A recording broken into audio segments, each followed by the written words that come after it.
Today's show is sponsored by ExpressVPN. My savvy fans secure their internet. Join them at expressvpn.com/yang.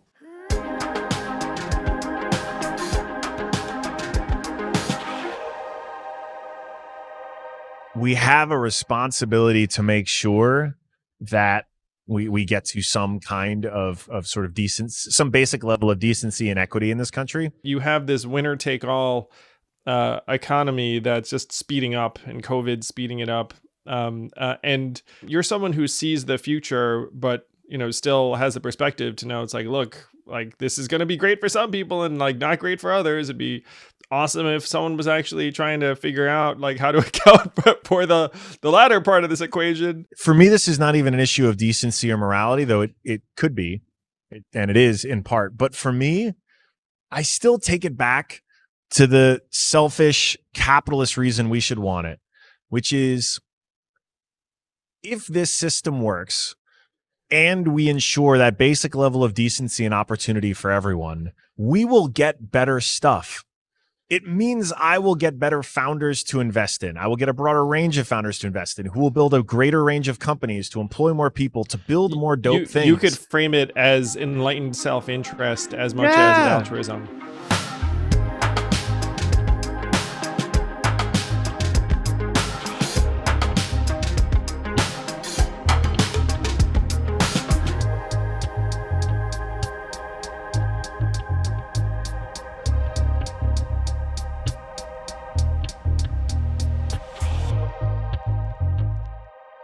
Man, it is hard, Andrew. What keeps you going, man? How do humanity first feels far, far, far, far from where we're at as a country right now. How do I keep going, Alexis? It's a little bit like you, and you've been at this for longer than I have, in that you've been someone who can make a difference in the world for a number of years. And when you can make that kind of difference, it's almost impossible not to try. You know what I mean? You've been a famous entrepreneur and public figure for longer than I have. I'm kind of newly minted that way. I mean, I was a guy before this. I mean, you and I knew each other from the entrepreneur zone. You and I met in New Orleans, among other places. So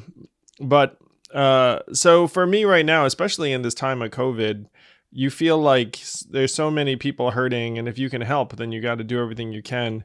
And then there is this entire election, and it's been kind of mind-boggling for me that I may be able to help in that race too. So I've been doing what I can. I campaigned for Joe and Kamala last weekend in Philadelphia, and looks like they may have me heading out again on the trail. It's just like, I've told my team, and I don't know if the Biden team knows this, but I've told my team to essentially say yes to anything they want us to do. so it's like, look, if they can help, like I'm into it. So I'm someone, and I think you and I have this in common, Alexis, where action makes me feel better. It's like, it's so hard to feel good about things unless you're doing something about it, in my experience. So as long as I'm active, then it's good for my energy level and mental health. Is there gonna be another run? I hope we have not seen the end of politics and Andrew Yang. I will tell you what is in my heart and gut, and I've been saying to folks, so it's not bullshit. My goal is just to try and move us forward as quickly as possible and solve the biggest problems as quickly as possible. So if that's as part of an administration, great. If that's running again, great. I will say that there's nothing stopping me from running again, in the sense that it would probably be more fun and easier next time. So at that level, and I want to give you a shout out, Alexis, personally, because you were one of the people that actually got behind my campaign before it was a mainstream thing to do. And when you made your move to express your support for me, you were one of a fairly small handful of prominent figures who'd done so at that point. So, I just want to express my personal gratitude to you and appreciation for how you really do see things coming.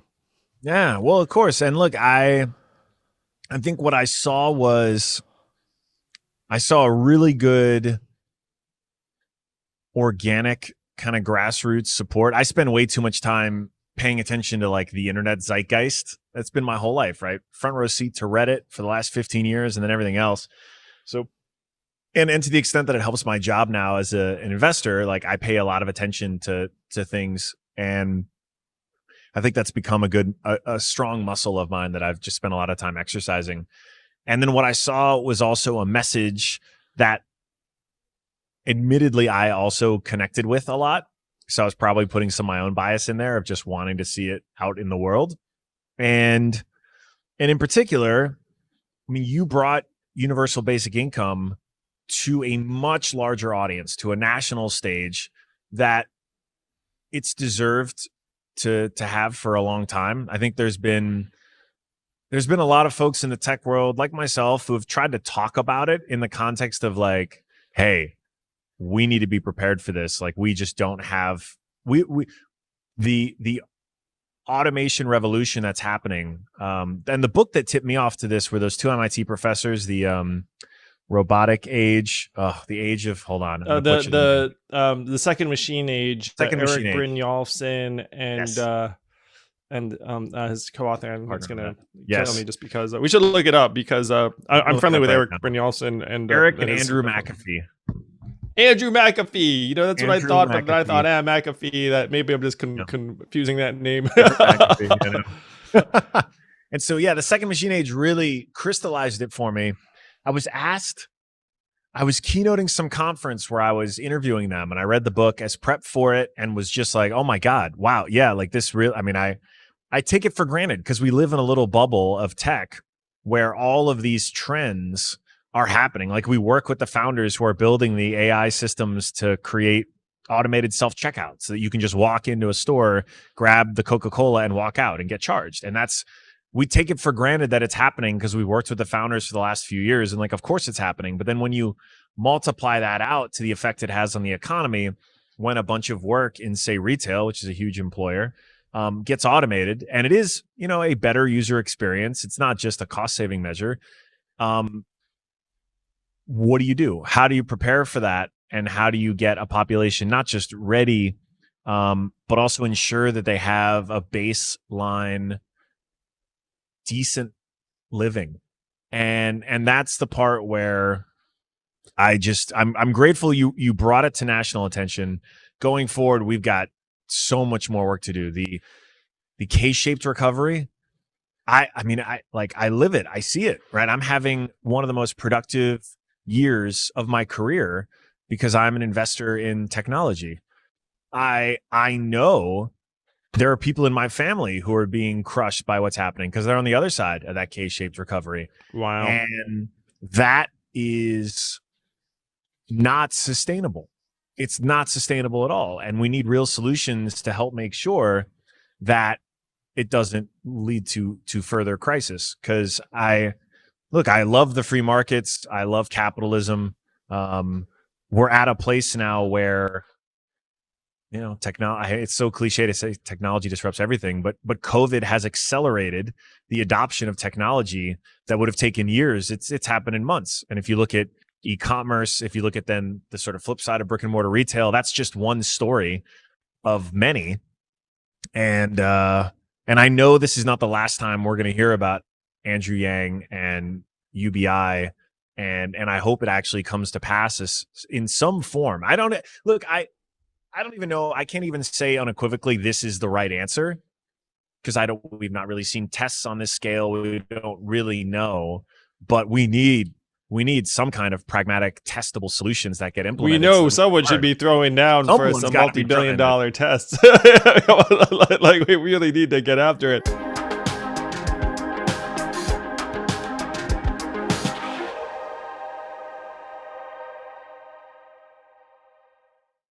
Here at Yang Speaks, we are all about protecting our data. I am so thrilled that Prop 24 passed in California. Californians are enjoying higher data protection rights. They're going to create a new data protection agency just for California.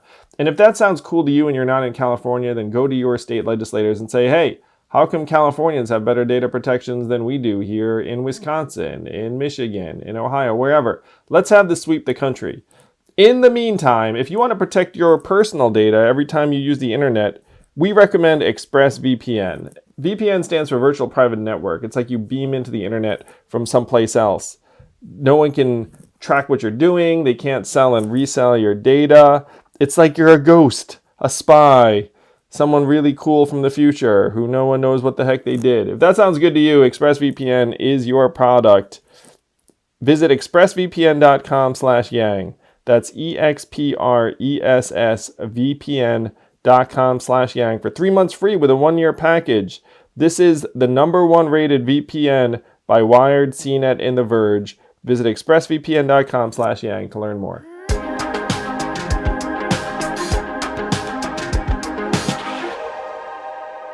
I'd love to unpack what you just expressed correctly about the retail experience, about self-checkout, and the rest of it. I think we all dream about going into a store, just grabbing the stuff we want, and then walking out and having it magically scanned for us and debited.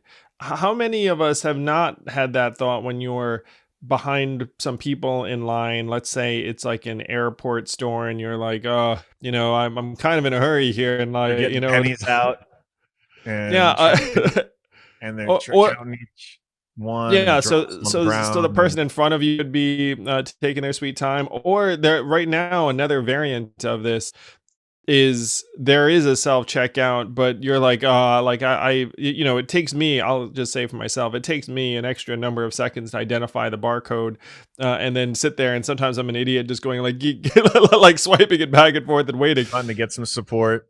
Oh yeah, been there. Yeah.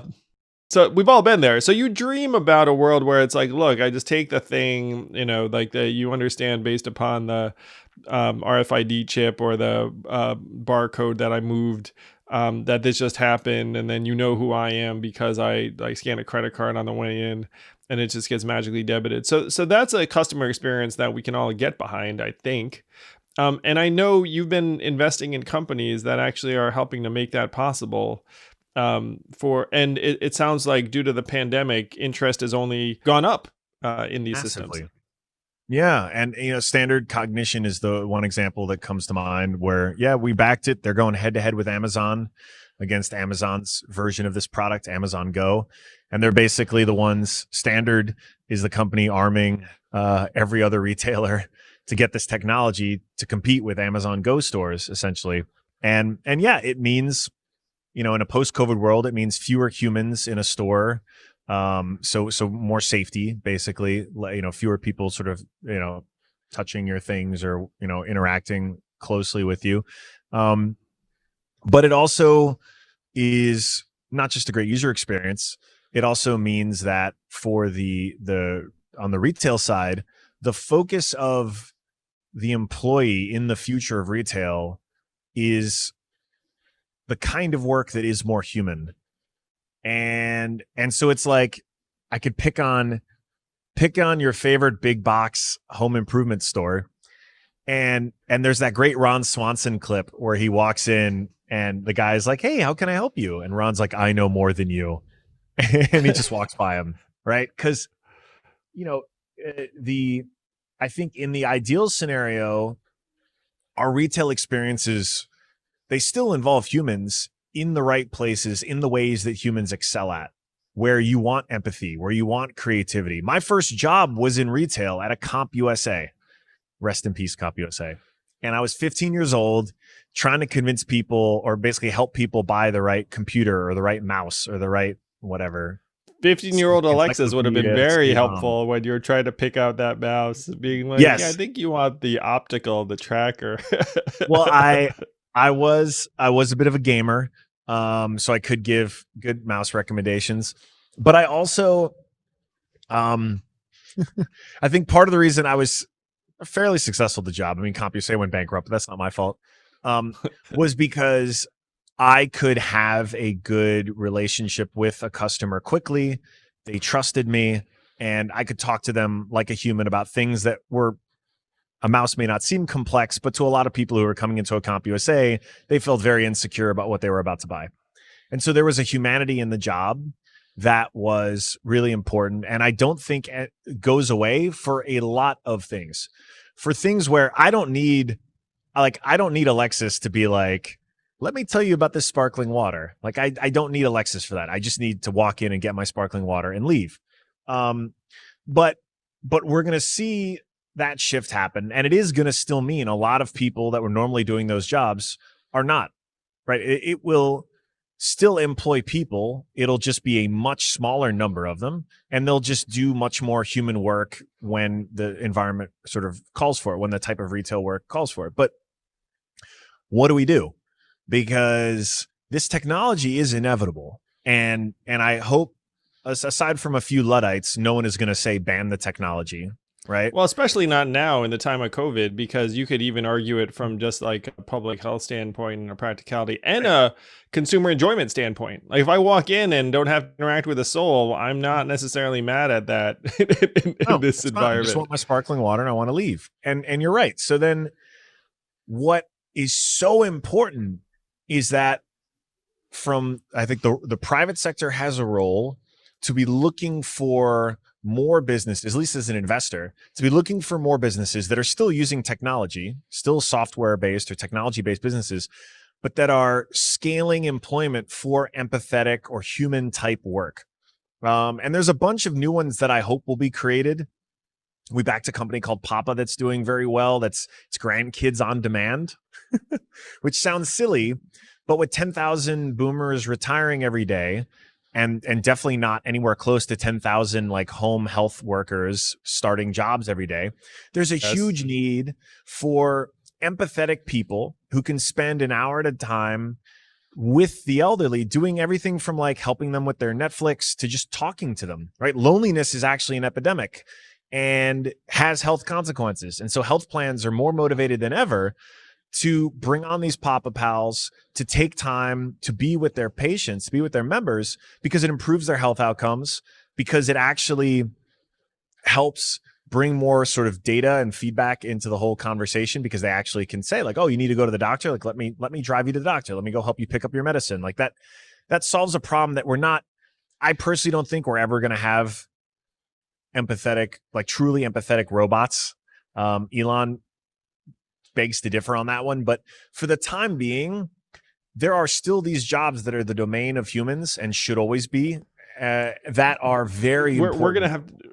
We have to delve into this, Alexis. Humanity as medicine, humanity as elder care, like that's staggeringly simple and profound and important at the same time. Like I want to hear more. It's called Papa, P-A-P-A. Yeah, P-A-P-A. And joinpapa.com is the website. But what Andrew realized was this didn't exist as a type of work, because these are not medical professionals. These are not home healthcare aides who are doing, drug administration and stuff. These are just empathetic, kind people, and they go through diligent screening process. A lot of them are actually sort of college age students who are in or learning medical professions. So if you are in nursing school, you want to make some good money on the side, instead of, say, working that retail job at CompUSA, you're a Papa Pal, because it's actually helping you develop the skills that are valuable for your career that only a human can do. And it's work where you come home every day feeling amazing. Like I also worked at a Pizza Hut for a number of years as a cook and a waiter. Like if I could have been a Papa Pal instead of a Pizza Hut cook, sorry Pizza Hut, I would have taken that 10 times over. Like I didn't have to smell like pizza every day at the end of work. I could smell like lavender or whatever these folks' homes smell like, and actually feel really good about the work I did and make good money. I think, his instinct, and this company's only a couple of years old. It's made great progress so far, tracking very well. And I think it is only a matter of time where in the next 5 years, this will be a career option, because the market will have properly valued this time and the expertise of people who are great at it, that you can make a living as a, Papa Pal. Like this will be a profession, and it will be something that, like, as a society we'll already value, because my God, we don't do enough to support our seniors. So like it's an easy, society is all very quick to be like, that's a good idea. And then once the dollars follow that, where, far too often we have a lot of these jobs where everyone agrees it's a great idea and really important, but the dollars aren't there. He's going to make the dollars get there. And an entirely new class of people who, are growing up, and we could talk about higher education. Maybe they decide that higher ed, and the costs of incurring that, assuming that doesn't change, the debt that they would take on isn't worth it. And really what they want to do is just help people and help the elderly. And this is a path to actually make a great living. Awesome. Everyone knows that we have an aging population, and like you said, like 10,000 people a day. In some idyllic vision that many of these older Americans are in pleasant community retirement facilities and homes, and they have grandkids that visit them on the regular and all this stuff. But now in COVID, even if you had grandkids who wanted to visit you, they're not going to. So then the need for companionship and help and human company and contact, agree that it has a very crucial health benefit. So even on that level, you'd be like, well, it's probably going to help maintain this person's like functionality for X number of years. So under the Papa model, who is paying? So you can do direct. So you or I could sign up and just do sort of the direct to consumer. It's like, hey, come visit my grandpa every week, and it's just billed, no problem. But where the real growth is actually from health plans. So health plans, and these are folks who are very, very motivated to keep their patients well, right? And it turns out for them, it's invaluable, because the more of this companionship they can create, the more of this assistance they create, the healthier the outcomes are, right? We're only starting to scratch the surface on loneliness as an epidemic, but the papers are getting published. There's a real health cost. There's a loneliness epidemic. Yeah, for sure. And we're seeing it. I think now we all got a dose of it, right? During COVID and the lockdowns, there are a lot of folks who are really way more empathetic with the idea of an isolated senior than they have ever been, myself included, right? So it sounds like the Papa Pal is meant to visit them in person. So is there a ratio where it's like 80% digital, like one visit a week? Like what does that activity set look like? So this is an example. If you ever, a good question to ask every company next year, and venture investors are already asking this question, which is, how did COVID affect your business? And what was there's going to be just like that K-shaped recovery in the economy broadly. It's at the extremes. Businesses either had 5 years of what was going to be steady growth and adoption compressed into 5 months of rapid growth, or the opposite. Papa ended up being one of the former. They had virtual companionship as a small part of their business starting out, and COVID only accelerated the adoption. So now they're majority virtual. So it started out a couple of years ago building the software so that, like, as a Papa Pal, I could open my phone, have my appointment scheduled, hit a button, and I'd see on the map where I'd drive to go visit their home, and that was a very physical in-person setup. But COVID accelerated the adoption of virtual companionship, and so that is the dominant one now. And for a generation of boomers in particular, everyone's armed with a smartphone now. The last 10 years in particular have brought adoption to a level where, a lot of folks are very comfortable with Zoom and FaceTime that we never would have expected, a lot faster, thanks to this sort of necessity of this. And Papa's been a great beneficiary of it. And it turns out even the virtual companionship has the same outcomes for patients, which is something like this is something I can't, and this is another one where I think I take for granted having founded Reddit, but I can't unsee how real relationships are, even when they are digital, even when they are total strangers, even when you don't even know what the person looks like, because I've seen that happen for 15 years on a platform where all you know is a username and the text they write. So if that exists and it's very strong, and in some cases stronger, I mean, there are people on the internet who don't know anything about Fluffy Bunny 16 other than that's their username, and yet they have a closer relationship with them than the people they see at the office or normally would see at the office every day. Well, I hope it's been established that you can build very, very strong relationships online, digitally, in different ways. I mean, heck, there's that movie, Her, with Joaquin Phoenix, like falling in love with his phone, which I did not find to be that implausible for anyone who's looking at it, like, uh, and and so to use the consumer facing model as an example, let's say that I'm a very busy parent.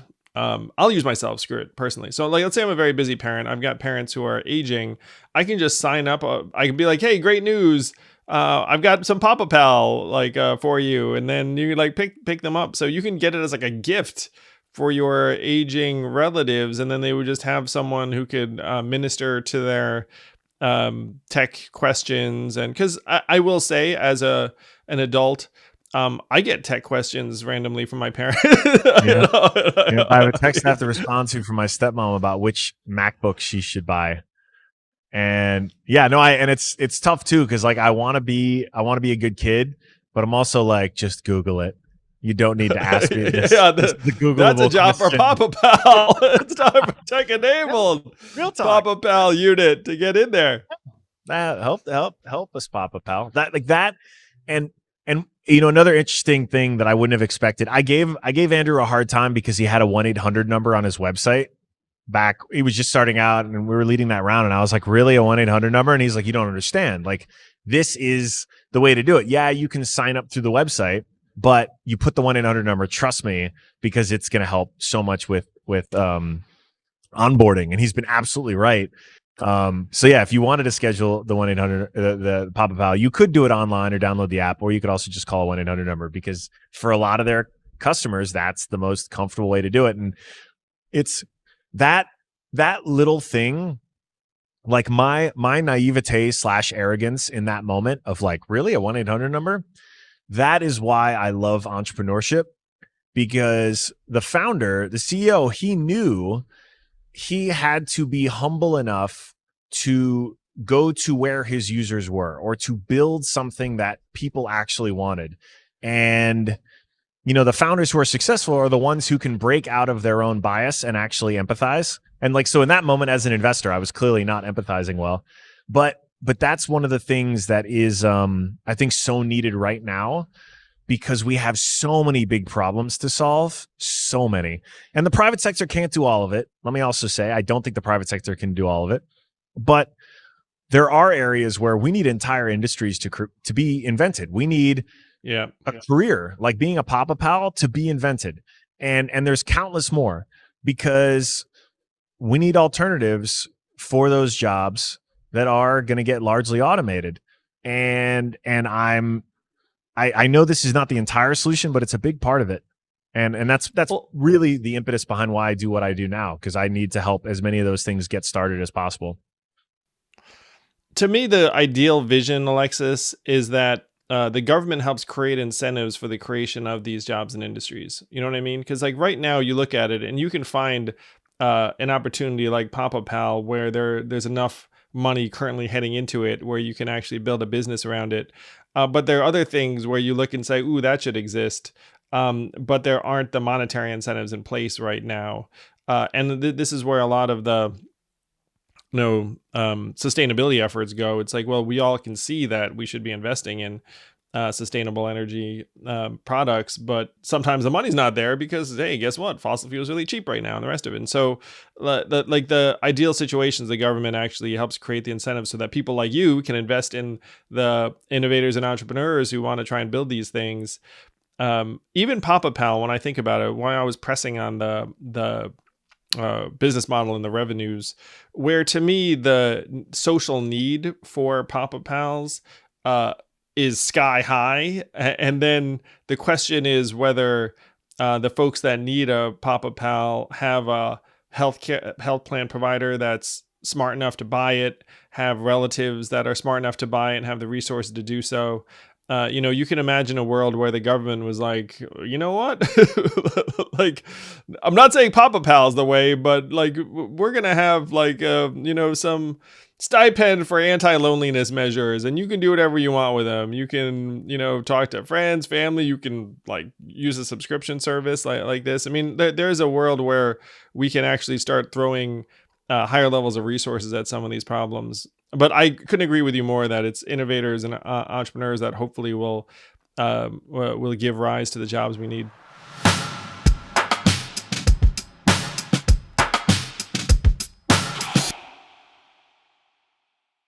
Here at Yang Speaks, we are all about doing things better, doing things more efficiently, doing things more environmentally friendly. And this comes down to things that we do every single day. What could Yang possibly be talking about? I'm talking about bidets. Have you been to another country and been like, wow, what is this device? Huh. Like maybe they figured something out. They have figured something out. They figured out how to clean our tushies every single day in a way that's more environmentally friendly. It's more on point. It's takes some getting used to, but it's a better way to go. And most of us aren't at a point where we're thinking, ooh, like I'm gonna install one in my home. So you know who has you covered? Tushy has you covered, because it's like an add-on. They stick it on an existing toilet, just any standard toilet, and all of a sudden it's like Insta bidet. And it modernizes you. It makes you more environmentally friendly. It'll make you more sophisticated. It'll make you more European. Actually, what am I talking about? I think Asia is really more into these things than anyone else. So if this sounds good to you, check out Hello Tushy. Go to hellotushy.com/yang to get 10% off. Special offer, hellotushy.com/yang, 10% off. hellotushy.com/yang.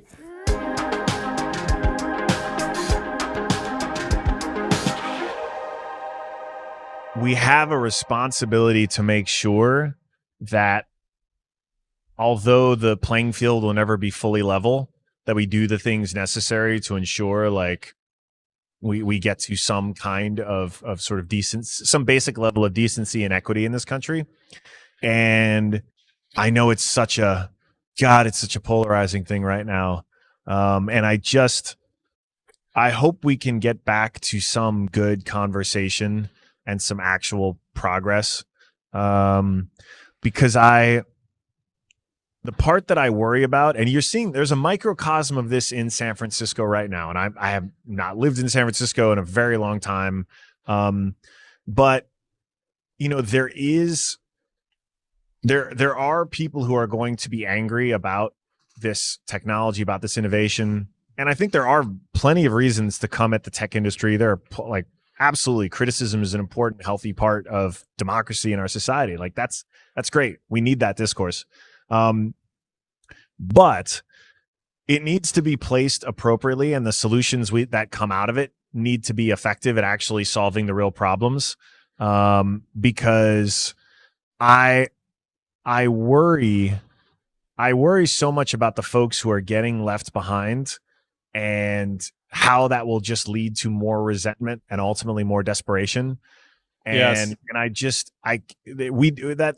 It is not sustainable as a society. It just isn't. And I would be a hypocrite. That's the other thing that I wish I know these stories exist because I talk to other founders about it pretty often, but I wish we did a better job too, acknowledging all the things that helped a lot of us successful, especially business people, get to where we were. And there were things. I mean, I remember my parents telling me stories about government cheese, and I was like, "What's government cheese?" And so there have been different doors opened, even for people like me, along the way, where opportunities were given. My mom was undocumented for 3 years, and my dad married her. She overstayed her au pair visa, which is incidentally where most undocumented people come from, overstaying their visas. Not a wall. Wall wouldn't have kept my mother out. All right. It's overstaying visas. And so, she's undocumented for a few years, and thank God ICE didn't round her up. But that I have to acknowledge the opportunities that I got and the chances I got and that my family got, and know that the extreme technology is amazing at accelerating things and creating massive growth, but that there's two sides to it. And I think the conversations that started as interesting intellectual discourse like 5-10 years ago around automation, these books we're talking about, that you brought to the masses with the campaign, need to be at the forefront, and not like in 5 years or in 10 years, but like next year, because we just got a bump, a massive one because of COVID. And so we're not like and again, there's lots of good that will come with that, but also a cost if we're not prepared as a society for it. And so it's made it even more urgent, in my eyes, for us to start talking about and having intelligent conversations about, because man, there's not a lot of that in DC. No, it's not great. But you hit the nail on the head, Alexis, where uh, the folks who are angry and don't trust that government or our society is going to actually look out for them and solve their problems in a meaningful way. They're being proven right all the time. You know what I mean? There's looking around, and the thing that scares me is that there are so many folks who um, are in politics that we essentially are telling different stories. And the storytelling generally is losing its effect because people are just checking out more and more as they just say, look, you're full of shit, you're on TV, like, fuck you. I mean, that's like the general thing. And I hear that and I'd be like, yeah, that makes sense. Like you're actually, like, from your vantage point, that's actually a perfectly rational way to go. And so that's like the race we're against, in my opinion, that you have this winner take all economy that's just speeding up, and COVID speeding it up. And the folks, one of the reasons why I think you're one of a kind on many dimensions, but you're someone who sees the future, but still has the perspective to know it's like, look, like, this is going to be great for some people and like not great for others. It'd be awesome if someone was actually trying to figure out like how to account for the latter part of this equation. I'm not a big enough of like some kind of ideologue or asshole to think that the second half of the equation doesn't exist and there aren't human beings at the other end of it. And Andrew, this isn't just about the like the societal thing or like the right. And I don't even make this, for me, this is not even an issue of decency or morality, though it could be, and it is in part. But for me, I still take it back to the selfish capitalist reason we should want it, which is, if this system works and we ensure that basic level of decency and opportunity for everyone, we will get better stuff. It means I will get better founders to invest in. I will get a broader range of founders to invest in, who will build a greater range of companies to employ more people, to build more dope things. You could frame it as enlightened self-interest as much as altruism. Yeah. Like that. And that's, it's so frustrating to me to see it get so distorted. Because I can't have there's no way I could have this job and not think that way, because I started my new venture fund 776. Before that was initialized. Before that, I was a partner at Y Combinator. So I have over a decade met thousands, tens of thousands, I don't know, of founders along their journey in their earliest days. And it has only reinforced that quote. I'm going to butcher the cliche about how opportunity is not universal, but talent is. What is it? Talent is world universal, but opportunity isn't. I'm gonna Google it. Talent. Yeah, Google it, because I'm gonna. Opportunity is not. Yeah, talent is universal, but opportunity is not. There we go. Kennedy Odede apparently said that, or no, Rai Barcode. That's what's great on the internet. There's a million people who actually came up with quotes. So someone said that, and it's a good quote. But it's I am so, this whole career as an entrepreneur and an investor in early stage entrepreneurs has just reinforced that belief for me. And so I can't not believe that or want that for this country, because I mean, look, I think a lot of folks are looking across the Pacific Ocean for the first time a lot more critically at China and realizing, I mean, I think a lot of folks, even I would say myself included, slept on a lot of their ascent. And I mean, there's just technologically a lot at stake here.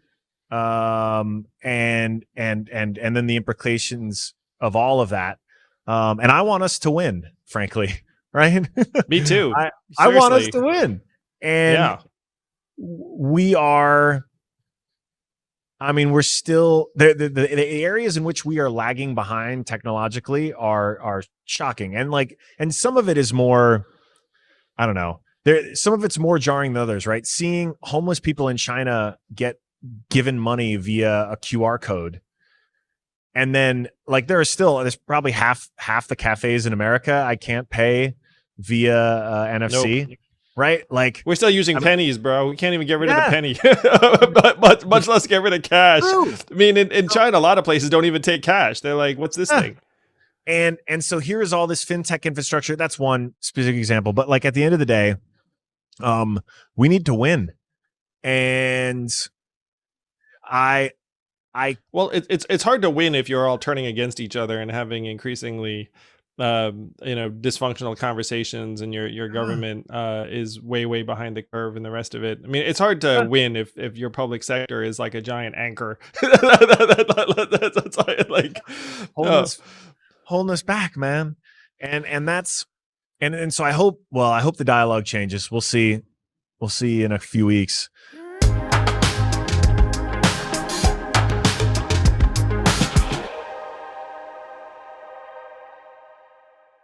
Andrew and I want to talk to you about something called Noom, which is basically a psychology-focused way to lose weight, get healthier, get your mind right. Getting in shape, quote unquote, is something that we all say, but it doesn't actually have to be about losing a specific amount of weight or a magic number on the scale. It's about these healthy habits and feeling better about yourself, which is why the psychology is really important. So if fitting into your favorite pair of jeans is great, but there are many reasons you might want to practice self-care, and every person's different. So for me, I find that at least on the trail too, when you're eating like crap or you're traveling a lot, you're working a lot, like the energy starts dropping, your sleep gets a little inconsistent, the desire to have an alcoholic beverage too often creeps up. So this app and website and program Noom is pretty powerful. And what you do is you take this quiz, and we've actually done a fair amount of these types of quizzes, but I really like this one because it's not just like, hey, what's your weight loss number? It's like, what's important to you? What are you struggling with? What are you passionate about? How busy are you? What is bothering you? It's just stress level, is it eating, it's nutrition, it's digestion, whatever it is. So you create this quiz, and it takes like 3 minutes or so. If you take it a little more serious, put more thought in, you probably have 5 to 6 minutes. And when you're done, you get this plan, and it's 10 minutes a day of either focusing on your diet or physical activity or meditation or whatever you think is, or whatever they determine is helpful for your efforts and for your plan. And so for me, I am on a get in shape plan by middle of January, which concludes a little bit of working out and a little bit about diet adjustments. And I'm just getting started, but I've loved it so far because it's simple and it's not trying to hit a home run on your first at bat. Like a lot of times when I get back into working out. I think things like Noom are the future. Noom represents the best application of technology to actually make us healthier, happier. Sign up for your trial today at Noom, Noom.com/speaks. Visit Noom.com/speaks to start your trial today.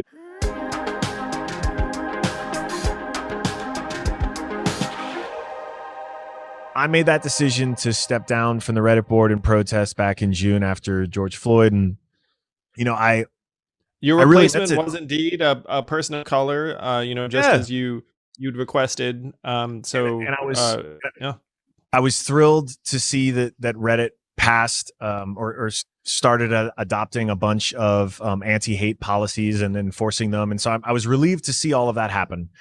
But I really meant it when I said that I was thinking about a future conversation with my daughter about the work that I did. And I really want, from that point, I wanted to start making sure that I was running things through that lens. And like, I'm a very competitive person by nature. It's like a futurist. You're like talking to future Alexis, being like, "Hey, Alexis, what the heck do you do?" I carry an extra responsibility, right? I have a Black daughter whose mother is a superhero, and who, for the rest of Olympia will have people her entire life telling her what an impact her mother made on their lives. Total strangers, right? Will say like, "Oh my God, your mother gave me the confidence to do this." Like, I will. Serena's a superhero. That's a true statement.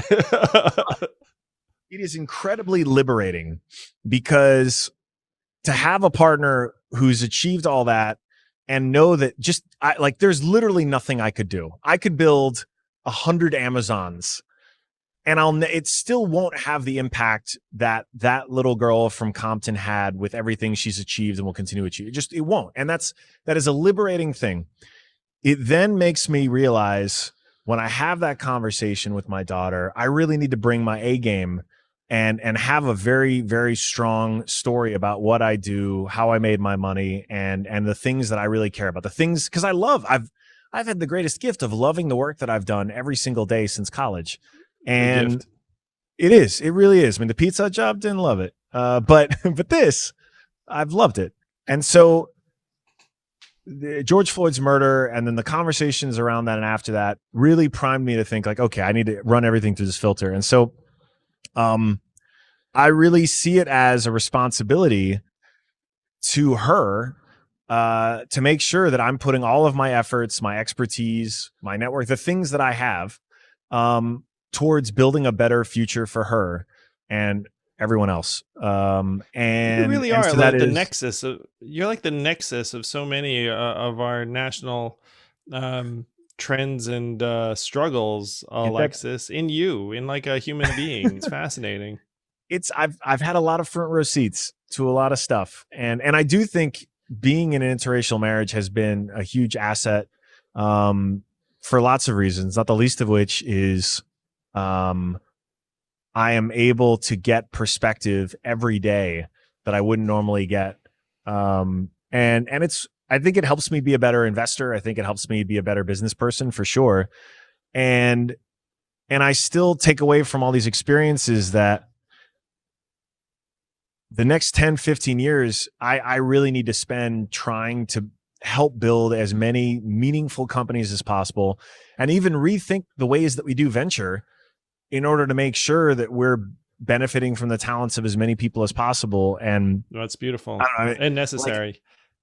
Like, I'll give you the little, like a small example that we announced yesterday because so Caitlin Holloway, she was the head of people and culture who came in not long after I came back to Reddit, and she took a huge chance on us, was a big part of that whole turnaround and growing the org from like 50 to 750. She came over with me to Initialized, and she's just come over now to 776. And her people and culture expertise and that background as an investor is valuable for lots of ways, not just because more founders are thinking about this than ever, because they realize if you get this right early, the ROI is massive. Competitive tension is edge. higher. Yeah. Recruiting is much easier and cheaper, and it's just the company just works better. It's a higher functioning unit. And one of the things I challenged her with was like, what are the things that we can do? Who are the best firms at supporting early stage founders as people?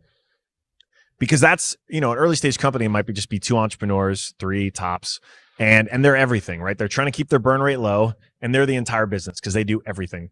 And we noticed Felicis, another venture firm, has this great program they launched last year, I think it was, where they give 1% of donated capital or make it available. They pay in at 1% of all they invest to be available for mental health for founders. So if a founder wants therapy, very, very helpful. Felicis pays the bill. And I'm like, right? And I'm thinking about this, and I'm like, God, this is genius. Why doesn't everyone do this? And I'm like, okay, Caitlin, we need to do better. So she announced we're doing a 2% program. That's society-wide. Imagine right? if 1% of U.S. GDP went to mental health resources. Yeah. Let me do some math on that. That would be $220 billion of mental health resources available to us. I think that would be enormously helpful. And it's such a massive crisis and need right now. I mean, like we're all losing our minds, and that's among like the highly functioning of us. I mean, like there are folks that unfortunately are disintegrating every day in this environment. Yeah, and imagine if you're worrying about the rent bill and everything else. And so, yes. I want us to set this bar because I realize we're among the most fortunate. So let's set this bar. Let's show that it's a great return on investment. And she had the genius insight, and this was something she built at Reddit. It's what? I just love it so much. Everyone should do it. Set this industry standard for everybody. But yeah, continue. So she built this at Reddit too, where you could use dollars not just for say therapy, but also for personal development. And so for one employee, it was actually surfing lessons. What he needed to avoid burnout was surfing lessons. God bless. That's awesome. So exposure to nature in therapeutic effects. Yeah. And so let's trust people. Look, this is kind of like a UBI thing. Let's trust people to use those dollars responsibly for what they say is self-care. And yeah, if they want to spend $5,000 on Cheetos, we'll pull them aside and be like, that's not so good. But I guarantee you that surfer is more mentally healthy than the rest of us now. Sure. And then let's do this in public. So like every year, publish a sort of audit of how people are using those dollars. Not disclosing names, but talk about all those things. And then went a step further, there's another 1%, which is for family needs. And so that is dollars you can access. If you need an emergency babysitter, if you're trying to move your in-laws into your home, we'll cover that. If you've got a sick family member you want to go see, we'll cover that. Incredible. Up to the cap. And the other thing I love about this, Alexis, is it actually throws real resources behind it. Because a lot of orgs would be like, we care about your mental health. We care about your family. And then this is like, we're going to designate 1% of invested capital to these resources. It's like a totally different thing. And I love hearing you say this, man, because this one hits me personally, because she proposed this to me and I was like, you have no idea how amazing this idea is. So, early. And again, we talk about the ROI of this. We're doing this for capitalist reasons, okay? I was in the first batch of Y Combinator, 2005, fresh out of college, 2 months in, literally in the middle of the batch. Reddit is just we just launched it. It's starting to make a little traction. I get a call. My mom has been diagnosed with terminal brain cancer. And we're in Boston at the time. They're living in Baltimore. And obviously I fly home and I start splitting my time. I start spending my weekends down in Baltimore. I fly the AirTran from Logan to BWI for a number of weeks. And in that moment, and this is no disrespect to YC, when YC was just getting started, like it was very much a startup. They were figuring out, it's 2005. But in that moment, if they had said to me, hey, look, Alexis, we have dollars set aside for this. We know you're going through a lot. You're obviously very important to this company and thus very important to Y Combinator, but this is very important to you. And in order for you to be successful, you've got to be right. You've got to feel like you're in as good a place as you can be. So we'll cover those flights, right? I would have been spending the last 15 years, every time I got on stage, every time I got in, like that would be like, YC obviously didn't need the help, but think of what an impact it would have made for a minimal investment. And so I can't help but look at it personally and think, let's have this as an opportunity, because even if only a fraction of our founders take advantage of it, the ones who do, for the rest of their lives, will think differently about us as investors and will think differently about their expectations of other investors and move this industry forward. And caring about someone as a person and not an economic actor is the best way to build trust and a long-term relationship. It's like time your manager actually clearly cares about you on a personal level. It's like an enormous deal. And so if your organization actually, frankly, like formalize it, so it's like, look, we care about your family. And again, it's not just us blowing smoke. Like we'll actually put resources to work.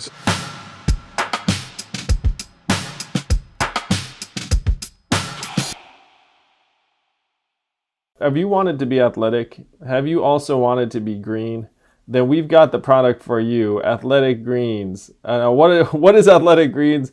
It's a nutritional supplement. What it is it's a mix you put in with water, and all of a sudden all of these super vitamins and minerals and probiotics and everything that they've scientifically engineered to be that supplement that you've been waiting for, that's Athletic Greens. I gotta say, you take it, it becomes part of a ritual, and then you feel like you did your body good, and your body returns the favor. Your body's like, ooh, what is this you have given me? This is unusual. This is stimulating. And then you feel better. And then you do it on the regular, and all of a sudden it feels like you're in a much more complete diet. It's kind of a hack.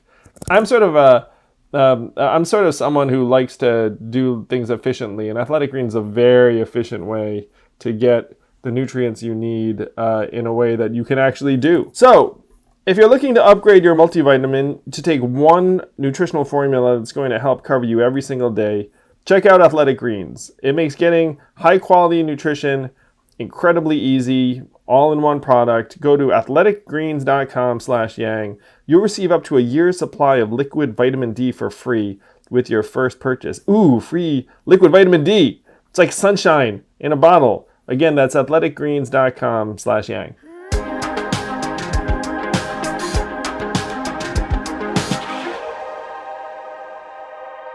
The biggest resource that they can allocate is your time. You know what I mean? Like if you have time that you need to dedicate to it and they are cool with that, then that's like the biggest sacrifice an org can make. Oh yes. And time, dude, Andrew, you've got kids. I'm gonna have you on once we resurrect season 2 of Business Dad. We're gonna turn the tables. I'm a business dad, sure thing. I know. I would love to have you I on for qualify. next season, man. Oh yes. And that time math never really, it's funny. It's like before kids, after kids, and sorry to my wife, but it really the math only started mattering on another level once kids entered the picture, at least for me, because it put a laser focus on time and wanting to, and I still fail at it, but wanting to be, when I am with her, like all in and really trying to seize those opportunities and those moments and give them my all. Because again, I love the work I do. It's actually like, it is a great gift. And then the curse of it is like, sometimes I want to keep doing it when I shouldn't be. And trying to find that balance is always a challenge, but I have a new kind of empathy now. And so, I mean, heck, I want someone who is a parent to make sure we're the first call. If they're a founder and they happen to have kids, I want to make sure they're picking 776 first, not just because we have these dollars available, but because they know we empathize and we care. And that it's not actually that generous. Like it's just that the bar is so low. And so much of this industry is just still, it's very antiquated, very finance, very like PE. Like it's just it has not adapted to the world we're living in today. It has not adapted. Yeah, it's true. And I agree with you that when you're a parent too, like, and if you're a founder who's a parent, like the entire thing, all of a sudden the math stops working in a way that it has worked at every point in your career up to that point.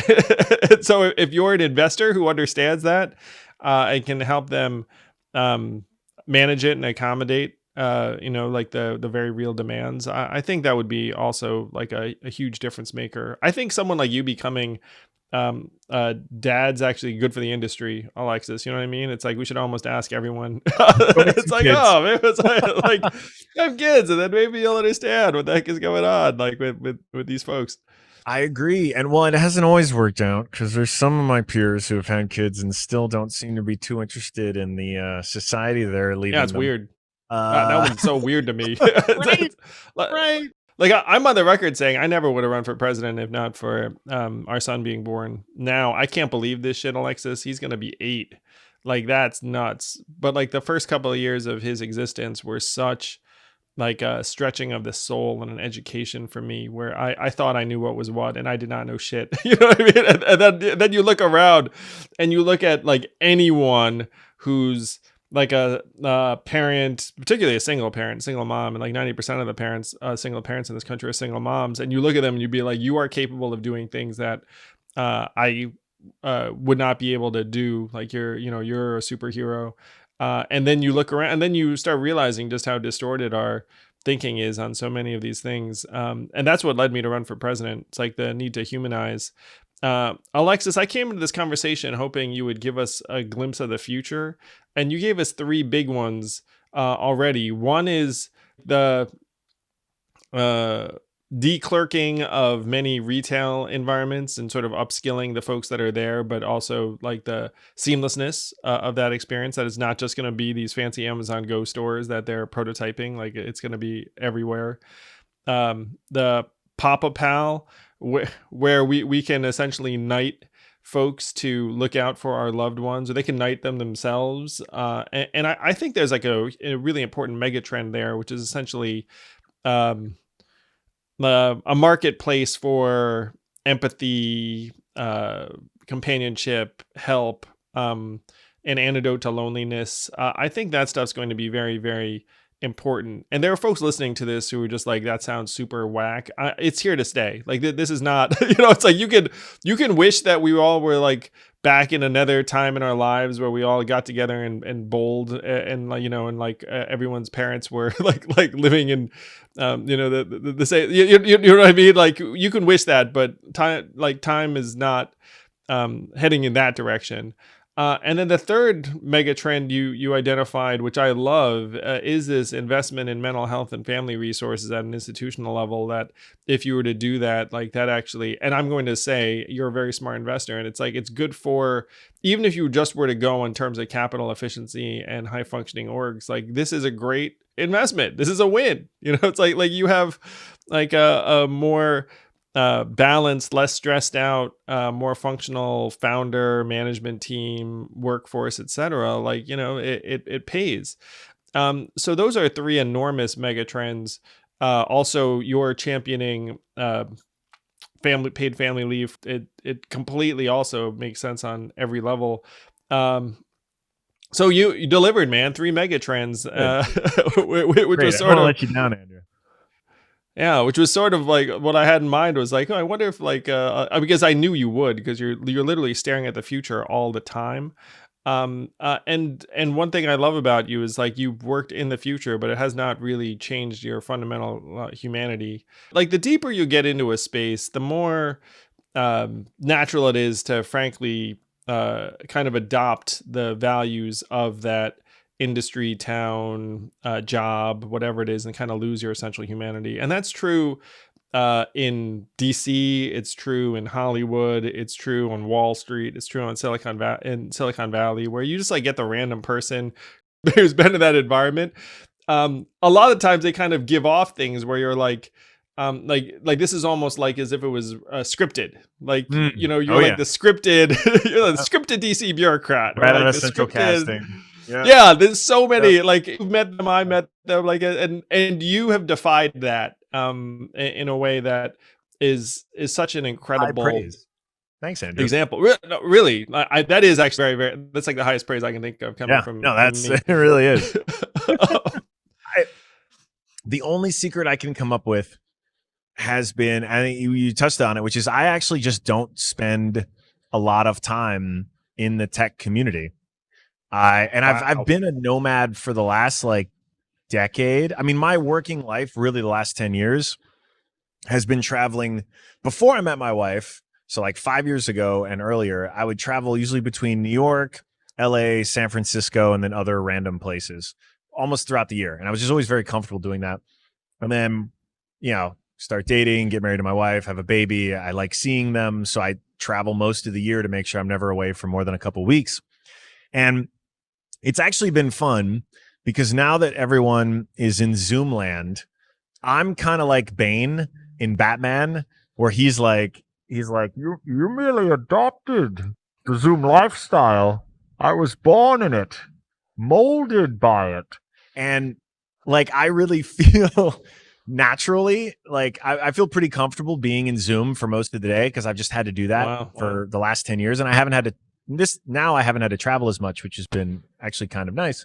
But that has dipped me into so many different communities, so many different industries, I'm naturally an intellectually curious person, such that I never drank enough of the Kool-Aid. I mean, the downside is I also feel more like an outsider in the Bay Area. I definitely don't have as strong of a network in the Bay Area, but I think being a generalist in that way and being more agnostic has served me quite well. I think it helps me find a wider range of founders, invest in better companies, help them more, all that other good stuff. You'd have a completely different perspective, man, than someone who's like been in that town, particularly that town the last number of years, because that town has really gone in a very specific direction like the last number of years. And I look, maybe this is, and there is a flight from San Francisco happening right now, and it's obviously the most wealthy and movable who are fleeing. So we'll see what impact that has. But I think over time, the fact that those of us who are in this industry of tech are able to do more of their work from almost anywhere, I think there's going to be a serious shift in where people are living and where they're spending their time. And I mean, we're building 776 to be fully remote from day one. Most of the companies we're getting pitched are either flex, where there's a few of them in the same space and they get together like once a week, or they're fully remote from day one. I hope that one nice outcome here is it's going to mean just that broader geographic diversity of where people are is going to mean that like you'll get done with your meeting, you'll go out, and I don't know, you'll be on a farm in Wyoming, and you'll go down to Main Street, and it's a population 5,000 because you just like the mountains and you hate just city life. And you'll just have different conversations at the cafe. You'll have a different community that you live in and engage in.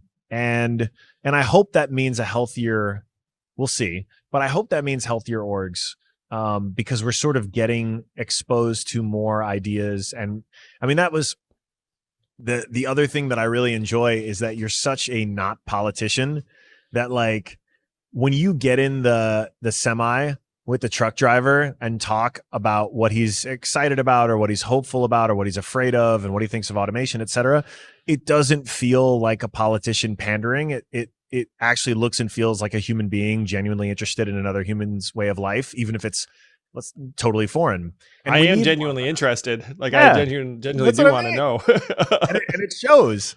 And I think that is, if there's any reason or if there's any way that I mean, you haven't plumbed the depths of DC, but I don't think it will change you when you're president.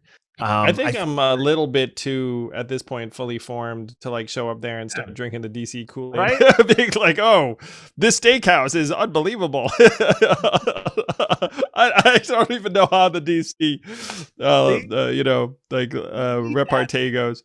Dude, they weren't supposed, and it's so dangerous to go back to like founding fathers' intention, but I feel good about this one. Like, this wasn't designed to be a lifetime appointment. It wasn't designed to be a career. It was designed to be service. It was designed to be, okay, like I'll leave my family and I'll go up here and we'll do this work because it's really important for my community. And it's not like, oh, this is what I'll do for the rest of my life. And whether it's term limits, whatever, there's something has to change there. Term limits. Right? Because it is clearly I've got a master plan too, Alexis. My plan is to say term limits, but current legislators are exempt. And then they'll be like, okay, and then no skin off their back, and then eventually they get grandfathered down. Like that's master plan. Anyway, I've got a few master plans trying to make some good things happen. It would be a boss move though for someone to run for Senate or the House. Maybe they have, and explicitly say one of the things they're running on is term limits. There've been a few people who've come out for it. There were maybe a dozen members of Congress, including Beto, who I'm friends with, like came out for term limits. I think Ro Khanna may be for them. He's not yours, but Silicon Valley's. Don't member, equate me with Silicon Valley, Andrew. I'm a proud Floridian. So, hey, people watching this, when you see the news story, it says Florida man, it's Alexis. Do you know the reason why that's a meme? Just because there's always the news stories, or no? Well, yes, that is true. But the reason why, and this is, I got to defend my state now. Florida has these sunshine laws, cute name, where all of the police records are made public. Oh, so it's just transparency. Who have a wealth of information. Now, yes, Florida is a very populous state, so there's just a lot more. There'd be a lot of strange fact patterns if you just took all the information and dumped it. Yeah, that'd be true. Yeah, and like, yes, I will agree. It's a weird weird state that probably has crazier than average people. Like per capita, the craziness is definitely higher in Florida, but it's not as high as Florida Man makes you believe, because it's the Sunshine Act that makes all those public record. Look at that. An entirely rational explanation for a phenomenon we've all become somewhat familiar with. Again, still a really weird state, but it's not a fair fight. Well, Alexis, you make any place you go stronger, better, more human. Really great to reconnect with you, and thank you again for being one of the early champions of the Yang game. Dude, anytime before it was a thing, really. whatever you do, Andrew, you've got, well, I see just about anything you do, you have my cosign. Well, thank you, Alexis. We need to. Man. Yeah, vice versa. We need to try and solve some of these problems that you're working on. That we have to create these opportunities, and you're one of the leaders in the space that's actually seeing the problems for what they are. So thank you. Yeah. Hopefully, we'll have a chance to spend some more time together. Thank you for listening in. I hope you enjoyed this conversation. If you did, please do subscribe to Yang Speaks and click on notifications so we can let you know every time we have a new episode.